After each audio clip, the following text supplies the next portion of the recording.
Now, Diana, the daughter of Leah, had born to Jacob, went to visit the women in the land of the land.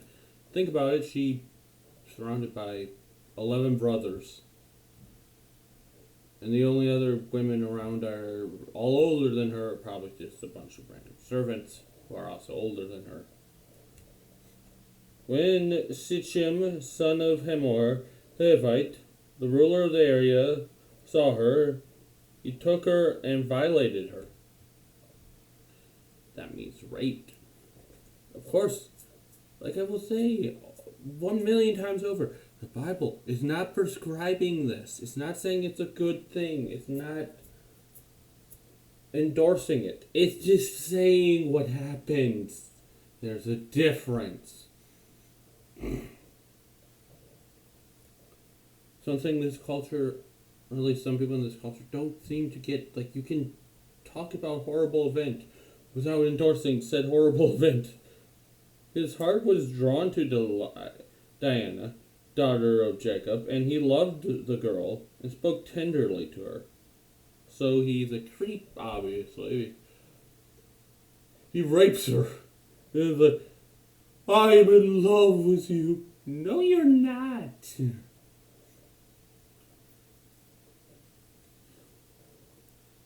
And Shechem said to his father, Hamor, give me this girl as my wife. When Jacob heard that his daughter Diana had been defiled, his sons were in the fields with their livestock, so he kept quiet about it until they came home. Is Jacob planning something? Then Shechem's father, Hamor, went out to talk to Jacob. Now Jacob's sons had come in from the fields. As soon as they heard what had happened, they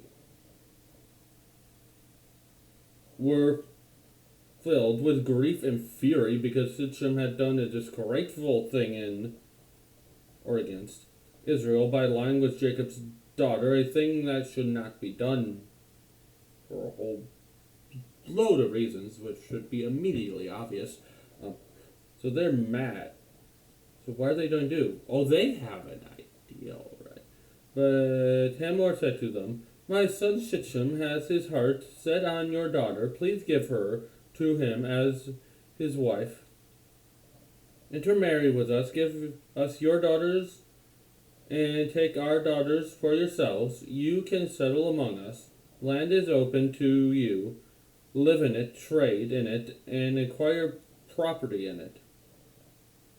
No, God already gave them the land. They don't need to intermingle with you. Then Shechem said to Diana's father and brothers, let us find favor in your eyes, and I will give you whatever you ask. Make the price of the bride and the gift I am to bring as great as you like. I'll pay whatever you ask me, only give me the girl as my wife. I was like, wherever you want. Please. Oh, it's almost like a little parallel with Jacob. But Jacob, actually did things out of love and didn't actually rape Rachel for it. And then we go up to Lemon and like, I love your daughter. He moved to Big Rock and then went up to his future father-in-law. I love your daughter. Because their sister Diana had been defiled, Jacob's sons replied disrespectfully as they spoke to Shechem and his father Hamor. They said to him, we cannot do such a thing. We cannot give you our sister to a man who is not circumcised. That would be a disgrace to us.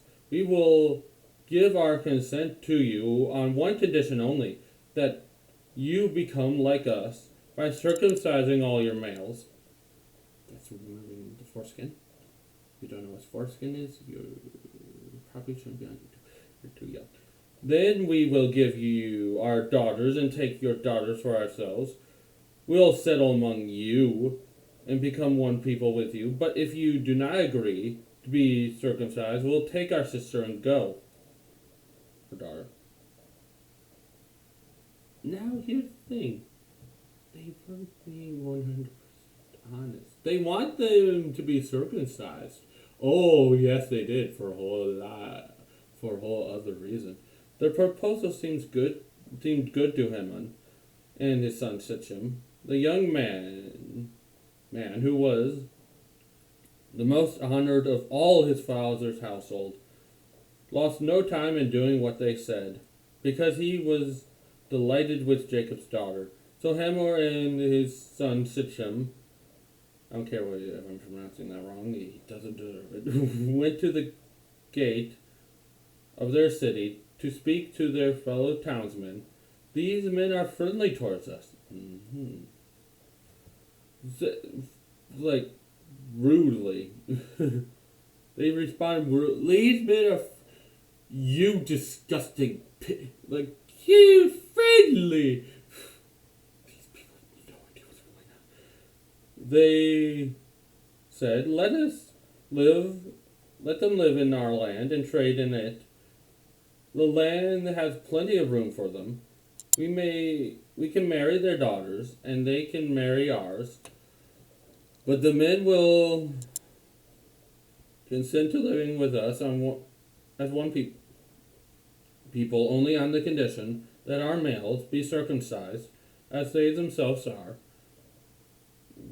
Won't their livestock and their property and all their other animals become ours? So they're doing it. Why? Why are they doing this? So they can get all their stuff. Like, no, we won't become like Israel. Israel will become like us. So let us give our consent to them, and they will settle among us. All the men who went out of the city gate agreed with Hamor and his son Shittim, and every male in the city was circumcised. 3 days later, while all of them were still in pain, 2 of Jacob's sons, Simon and Levi, notice Levi, the priest tribe, the keeper of the law.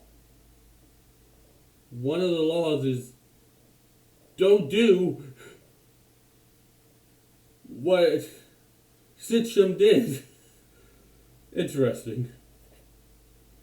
Diana's brothers took their swords and attacked the unexpecting city, killing every male.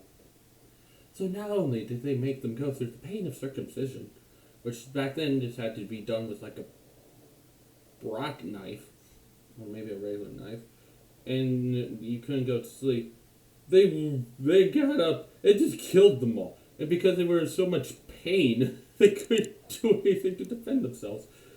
Especially because they were surprised. They put Hamor and his son to the sword and took Diana from Sitchem's house and left. But this entire time Diana was in his house. Probably scared out or creeped out or, wanting to leave. And then her 2 brothers show up. And she's so relieved. Like, finally someone's taking me from this crazy rapist. And left. The sons of Jacob came upon the dead bodies and looted the city where their sister had been defiled. So, then everyone else comes in and just like, we'll take wherever the frick we want. They seized their flocks and herds and donkeys and everything else of theirs in the city and out of their fields. So everything those people owned became Israel's. Yeah. Also, I'm pretty sure this would be God's judgment. Using Simon and Levi to take judgment against those people who did such a horrible thing. They carried all their wealth and all their women and children, taking as plunder everything in the houses. So, yeah, they took everything. This is the divine punishment. Yeah. You know what's weird? A lot. I know people point this out before, but so many people. Why doesn't God punish this? Why doesn't God punish this? God punishes it. That is too extreme. Then Jacob said to Simon and Levi, "You have brought trouble on me by making me a stench to the Canaanites and the Perizzites, the people living in this land. We are few in number, and if they join forces against me and attack me, my household would be destroyed." Wow, what about trusting in God, Jacob? You know, the God who says, "This will be your land," even though you are small in number. Who said that to one frickin' person? You saw what happened with Esau. You saw it, didn't you? Didn't you? Esau, who you saw was going to kill you, didn't. Don't be like, yeah, this is... When are we like this? Think about it. When are we like this, where it's clearly God has attended for something, and we just go like, oh no, everything's going to go wrong, and we just lose our trust in God. Especially right now. It may be hard, but we need to trust in God, and this is a thing we all need to do. I even struggle with it sometimes. Very human emotion. Even though still, Jacob, your daughter was raped, dude. Even though back then they wouldn't consider that big of a offense. It's because she's just a girl. Obviously, Simon and Levi's like, we don't care, it's wrong. But they replied, should we have treated our sister like a prostitute? Like, oh, okay, so whoever wants her can just have her, right, Dad? That's the right way to do things, right? And back then, unfortunately, it kind of was. Simeon and Levi were like, no, we are not allowing this. This is wrong. Isn't it? Think about it. Every once in a while, you have people every time. So, then, next time, Jacob is returning to Bethel. You can go watch my other videos, like, what can we learn from Genesis chapter 32, verse 22 for 32? Or the deal of the sheep, the boys and wives of Jacob, part 1 and 2. There's Run, Ishmael has kids, the father of the Arabs, the birth of laughter, Abraham pleads for Sodom, other words, the other videos in the series. Or you can go watch some of my other series, like Governors, oh yeah, where we try to... Where is Eden and its rivers? My Governor series, random things to talk about. I haven't updated that yet in a while. Random verses a day, which has been done for a while. But yeah. Until next time, a goodbye.